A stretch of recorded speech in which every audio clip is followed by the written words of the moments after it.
ആവിഷ്കാര സ്വാതന്ത്ര്യം പൗരസ്വാതന്ത്ര്യം പോലെ മനുഷ്യന് ശ്വാസം പോലെ പ്രധാനമാണെന്ന് സുപ്രീം കോടതി വിധി പറഞ്ഞ ദിവസം തന്നെയാണ് എമ്പുരാൻ എന്ന ചലച്ചിത്രത്തിനെതിരെ വ്യാപകമായ പ്രതിഷേധങ്ങൾ രാജ്യവ്യാപകമായി ഉയർന്നത്. ഗുജറാത്ത് MP ഇമ്രാൻ പ്രതാപ് ഖഡി ഫേസ്ബുക്കിലൂടെ പങ്കുവച്ച ഒരു കവിതയുടെ പേരിൽ ഗുജറാത്ത് പോലീസ് കേസെടുത്ത നടപടി റദ്ദാക്കിക്കൊണ്ട് ജസ്റ്റിസ് OS ഓഖ ആണ് ആവിഷ്കാര സ്വാതന്ത്ര്യം ശ്വാസതുല്യമാണ് എന്ന തരത്തിലുള്ള വിധി പറഞ്ഞത്. തികച്ചും യാദൃച്ഛികമാകാം, അതേ ദിവസം തന്നെയാണ് കേരളത്തിൽ പ്രദർശനത്തിനെത്തിയ മോഹൻലാൽ, പൃഥ്വിരാജ്, മുരളി ഗോപി കൂട്ടുകെട്ടിൻ്റെ ചിത്രമായ എമ്പുരാൻ ദേശവിരുദ്ധമാണെന്നും മതവിദ്വേഷം വളർത്തുന്നതാണെന്നും രാജ്യവിരുദ്ധമാണെന്നും പറഞ്ഞുകൊണ്ട് RSS മുഖപത്രമായ ഓർഗനൈസർ രംഗത്ത് വന്നത്. പ്രദർശനം തുടങ്ങി 3-ാം ദിവസം സംവിധായകനും നിർമ്മാതാവും അടക്കമുള്ളവർ തന്നെ ഈ ചിത്രത്തിലെ 17 രംഗങ്ങൾ സ്വയം എഡിറ്റ് ചെയ്ത് മാറ്റാൻ തീരുമാനിച്ചിരിക്കുകയാണ്. അപ്പോൾ എഡിറ്റ് ചെയ്ത എമ്പുരാൻ്റെ പുതിയ പ്രദർശനം ബുധനാഴ്ചയോടെ തിയേറ്ററുകളിലെത്തും. ഇന്ത്യൻ സിനിമാ ചരിത്രത്തിൽ ഒരുപക്ഷെ ഇതാദ്യമായിട്ടായിരിക്കാം സംവിധായകനും നിർമ്മാതാവും നടനുമെല്ലാം ചേർന്ന് വിമർശനങ്ങൾ സ്വയം ഏറ്റെടുത്തുകൊണ്ട് അവർ തന്നെ ചിത്രം എഡിറ്റ് ചെയ്ത് 2-ാം പതിപ്പ് പുറത്തിറക്കുകയും അത് സെൻസറിങ്ങിന് വേണ്ടി സമർപ്പിക്കുകയും ചെയ്യുന്നത്. ഇതിന് കാരണമായതാകട്ടെ ചിത്രത്തിനെതിരെ BJPയും RSSും ഉയർത്തിയ രൂക്ഷമായ വിമർശനങ്ങളാണ്. അപ്പോൾ ആദ്യം പറഞ്ഞതുപോലെ ഒരു കവിത പങ്കുവച്ചതിൻ്റെ പേരിൽ കോൺഗ്രസ് MP ആയ ഇമ്രാൻ പ്രതാപ് ഖഡിയുടെ പേരിൽ കേസെടുത്ത ഗുജറാത്ത് പോലീസിൻ്റെ നടപടി പോലെ തന്നെയാണ് BJPയും RSSും എമ്പുരാനെതിരെ ഉയർത്തിയ ആരോപണങ്ങൾ. മലയാള സിനിമാ ചരിത്രത്തിൽ വലിയ ചരിത്രം സൃഷ്ടിച്ചുകൊണ്ടാണ് വിപുലമായ സാങ്കേതിക മികവോടെ വലിയ ഹോംവർക്ക് നടത്തി ലൂസിഫറിൻ്റെ 2-ാം ഭാഗമായ എമ്പുരാൻ മോഹൻലാൽ, പൃഥ്വിരാജ് കൂട്ടുകെട്ട് പുറത്തിറക്കിയത്. അപ്പോൾ ഒരു ചലച്ചിത്രം, അത് കവിതയാകട്ടെ, കഥയാകട്ടെ, നാടകമാകട്ടെ, ചലച്ചിത്രമാകട്ടെ, ആവിഷ്കാര സ്വാതന്ത്ര്യത്തിൻ്റെ ഫലമായിട്ടാണ് ഒരു സർഗസൃഷ്ടി പുറത്തു വരുന്നത്. അതിനെ രാഷ്ട്രീയമായി കാണുന്നതും വിമർശിക്കുന്നതും ഒരിക്കലും ന്യായീകരിക്കാവുന്നതല്ല. അത്തരമൊരു വിധിയാണ് കവിത പങ്കുവച്ച MPക്കെതിരെ ഗുജറാത്ത് പോലീസ് എടുത്ത കേസിൽ സുപ്രീം കോടതി പുറപ്പെടുവിച്ചത്. ആ വിധി പുറത്തു വന്ന ദിവസം തന്നെയാണ് എമ്പുരാൻ ചലച്ചിത്രത്തിനെതിരെ RSSും BJPയും രംഗത്ത് വന്നത്.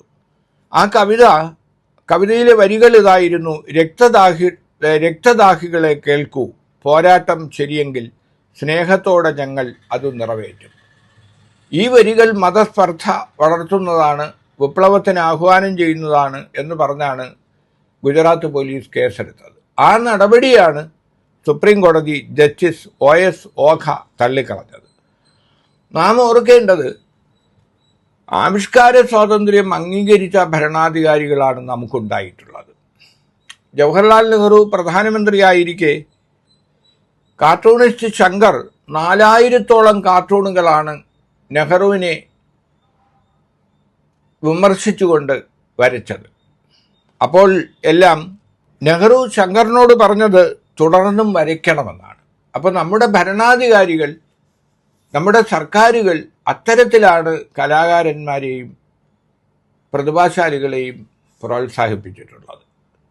അപ്പം നെഹ്റുവിനെ വിമർശിച്ചുകൊണ്ടുള്ള കാർട്ടൂണുകൾ പോലും ജവഹർലാൽ നെഹ്റു ആസ്വദിക്കുകയും വീണ്ടും അത്തരം കാർട്ടൂണുകൾ വരയ്ക്കണമെന്ന് കാർട്ടൂണിസ്റ്റ് ശങ്കറിനെ പ്രോത്സാഹിപ്പിക്കുകയും ചെയ്തിരുന്ന പാരമ്പര്യമാണ് ഇന്ത്യയുടെ പാരമ്പര്യം. ഇപ്പോൾ എമ്പുരാൻ ചലച്ചിത്രത്തെ വിമർശിച്ചുകൊണ്ട് നമ്മുടെ കേരളത്തിൽ നിന്നുള്ള കേന്ദ്ര സഹമന്ത്രി ജോർജ് കുര്യൻ പറഞ്ഞ ചില വരികൾ വളരെ പ്രസക്തമാണ്. അദ്ദേഹം പറഞ്ഞത്, മഞ്ഞിൽ വിരിഞ്ഞ പൂക്കൾ എന്ന ചിത്രത്തിൽ വില്ലനായിട്ടാണല്ലോ മോഹൻലാൽ വന്നത്. അത് കഴിഞ്ഞ് മോഹൻലാൽ ഒരുപാട് ഉയരങ്ങളിലെത്തി. അപ്പോൾ വില്ലനായി തുടങ്ങിയ മോഹൻലാൽ ഉയരങ്ങളിലെത്തിയതുപോലെ BJPയും ഉയരങ്ങളിലെത്തും എന്നാണ് അദ്ദേഹം പ്രതികരിച്ചത്. അപ്പോൾ ഒരു കാര്യം അദ്ദേഹം അറിഞ്ഞോ അറിയാതെയോ സമ്മതിക്കുകയാണ്, ചിത്രത്തിൽ പരാമർശിക്കപ്പെടുന്ന ഗുജറാത്ത് കലാപത്തിലെ ക്രൂരതകൾ ചിത്രീകരിച്ചത് മഞ്ഞിൽ വിരിഞ്ഞ പൂക്കളിലെ വില്ലൻ്റെ ചെയ്തികൾ പോലെ അതൊരു വില്ലത്തരമാണ്, അതൊക്കെ തിന്മയായിരുന്നു എന്ന് പരോക്ഷമായി അംഗീകരിക്കുകയാണ് ജോർജ് കുര്യൻ. എന്തായാലും എമ്പുരാൻ ചിത്രം, എഡിറ്റ് ചെയ്യാത്ത എമ്പുരാൻ ചിത്രം എത്രയും വേഗം കാണാനുള്ള തിരക്കിലാണ് മലയാളികൾ മത്സരിച്ച് എമ്പുരാൻ കാണുന്ന അവസ്ഥയാണ്. ലൂസിഫറുമായി താരതമ്യം ചെയ്യുമ്പോൾ എമ്പുരാൻ ചിത്രം പോരാ എന്ന അഭിപ്രായമുള്ളവരും എന്നാൽ സാങ്കേതിക മികവുകളുടെ കാര്യത്തിൽ എമ്പുരാൻ ഒരുപടി മുന്നിലാണെന്ന് പറയുന്ന പ്രേക്ഷകരുമുണ്ട്. അപ്പോൾ ഗുജറാത്ത് കലാപവുമായി ബന്ധപ്പെട്ട ദൃശ്യങ്ങൾ ഒഴിവാക്കിക്കൊണ്ട് ഈ ചിത്രം പുറത്തു വരുമ്പോൾ യഥാർത്ഥത്തിൽ മലയാളികളും നമ്മുടെ രാജ്യത്തെ സാംസ്കാരിക നായകരുമെല്ലാം ലജ്ജിക്കേണ്ടതുണ്ട്. കാരണം ഒരു സൃഷ്ടി പുറത്തു വന്നു കഴിഞ്ഞാൽ അത് പിൻവലിക്കാനുള്ള സ്വാതന്ത്ര്യം യഥാർത്ഥത്തിൽ ആ എഴുത്തുകാരനോ സൃഷ്ടാവിനോ പോലുമില്ല. പക്ഷേ ഇപ്പോൾ സംഭവിച്ചിരിക്കുന്നത്, എമ്പുരാൻ എന്ന ചലച്ചിത്രം സംവിധാനം ചെയ്ത മുരളി ഗോപിയും അതിലെ പ്രധാന കഥാപാത്രത്തെ അവതരിപ്പിച്ച മോഹൻലാലും സംവിധായകനായ പൃഥ്വിരാജും എല്ലാം തന്നെ തങ്ങളുടെ സൃഷ്ടിയുടെ ചിറകുകൾ അരിയാൻ നിർബന്ധിതരായിരിക്കുകയാണ്. ഇത് കേരളത്തെ സംബന്ധിച്ചിടത്തോളം വളരെ അപമാനകരമായ കാര്യമാണ്. എന്തായാലും RSSന്റെ വിമർശനം, BJPയുടെ വിമർശനം നേരിടാനായിരുന്നു സംവിധായകനും നിർമ്മാതാവും എല്ലാം തയ്യാറാകേണ്ടത്. കഴിഞ്ഞ ദിവസം എമ്പുരാൻ മുഖ്യമന്ത്രി പിണറായി വിജയൻ കണ്ടിരുന്നു.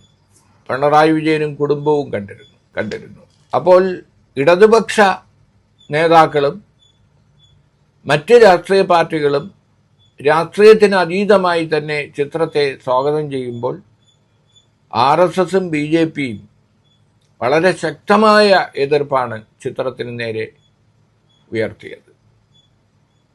മോഹൻലാലിന് സർക്കാർ നൽകിയ ലഫ്റ്റനന്റ് പദവി പോലും പിൻവലിക്കണം എന്ന് ആവശ്യപ്പെട്ട BJP നേതാക്കളുമുണ്ട്.